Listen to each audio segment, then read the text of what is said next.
but not everyone is thrilled by that. Now, the government has exploded by like 40% since COVID. And this was my warning then. The U.S. government, regardless of party, will use short-term tragedy or problems to institute long-term control and expansion. Government never shrinks almost. Let's discuss. Joining me now, a pair of lawmakers, Georgia Congressman Andrew Clyde and Montana Congressman Matt Rosendale. So, Congressman Rosendale, I'll go to you first.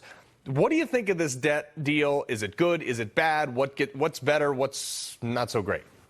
So it's a terrible deal from my perspective. I think that the last 90 days, we had worked together very closely, all of the Republicans in the House of Representatives, and we put together a comprehensive package to responsibly fund government, the Limit, Save, and Grow Act. That was to freeze spending at 22 levels, claw back the out-of-control Biden spending that was still available, to boost the economy through the permitting process, whether it was to increase our domestic energy production, streamline permitting for pipelines or export facilities for natural gas, streamline permitting for critical minerals, and also, yes, to increase the debt ceiling by $1.5 trillion. There was a lot of us that had to come a long way to support that legislation, but the entire package was really good, so we were able to support it. What we're dealing with now is not a compromise. It's a new piece of legislation. If it was a compromise,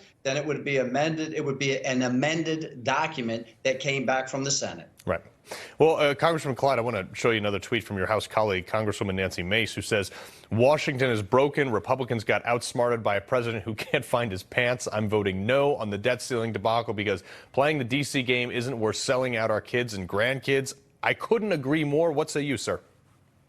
Well, I'll tell you that I'm also voting no. This is a terrible deal, just like Matt said.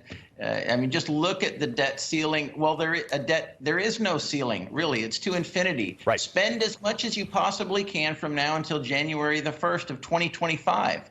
So it's unlimited there. The fact that it rescinds only $1.4 billion of the $80 billion of the IRS is really irrelevant because it's a 10-year advanced appropriation, which means that the IRS can spend as much as they want of that $80 billion, well, 79.6, I guess, or 78.6, until 2031. So this is a bad, bad deal all the way across the board for all of Americans, Republicans, Democrats, and independents. Yeah. Well, so Congressman Rosendale, we're having Speaker McCarthy on Greta's show in the next hour, in the 6 p.m. hour here.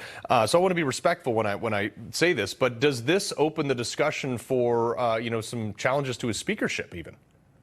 Look, I think right now everybody's really focused on the legislation, the package that we had put forward, or trying to salvage what we can to make sure that this debt ceiling doesn't go to a $4 trillion number, and then we'll deal with the other issues afterwards. But right now, everyone is really focused on trying to make sure that we address the debt ceiling. The House of Representatives did their job. We did our job 30 days ago. We sent it over to the Senate. They would not even bring this bill up, Carl. I mean, if they would even have brought the bill up and allowed the senators to debate it, to discuss it, to amend it, then maybe we could have found a compromise. The problem is that never happened, and a deal was struck without participation from all of the parties that are going to be voting on it. So, Congressman Clyde, two things here. One is, do you think that this is, I mean, obviously it's $4 trillion increase or something over a couple years for a $50 billion decrease, getting money back from COVID.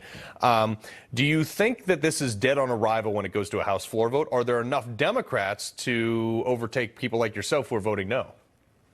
Well, I think that's not determined yet, how many Democrats are actually going to vote for it. We are working hard to make sure that there are no Republicans that vote for it, or at least as many as possible that vote no, because it's a bad deal. You know, when Speaker McCarthy comes on there in the Greta hour, how about you ask him, on February 1st, he said the greatest threat to America was our debt.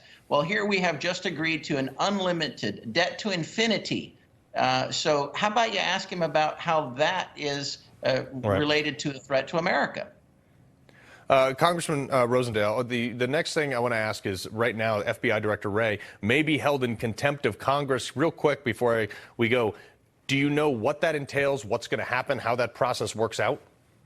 I do not. I will tell you this, though. The American people are very disturbed with the Department of Justice and how they've been handling different investigations and surveillance for quite some time now. And they are absolutely demanding that there are some changes. And we can do a certain amount through Congress to defund certain aspects of the FBI. But at the end of the day, there's got to be changes. Heads have to roll in the Department of Justice to make sure that the American people have confidence restored in these agencies. Congressman Clyde, I want to give you one last second to respond to that, but also, you know, the 89,000 IRS agents, going back to the debt ceiling thing, it's still almost 100% funded.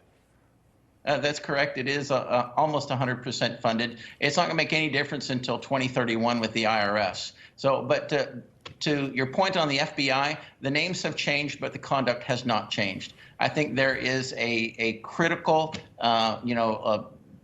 culture of corruption in the leadership of the FBI.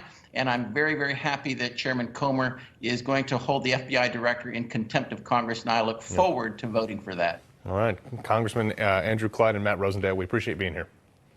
Thanks for having me on. All right.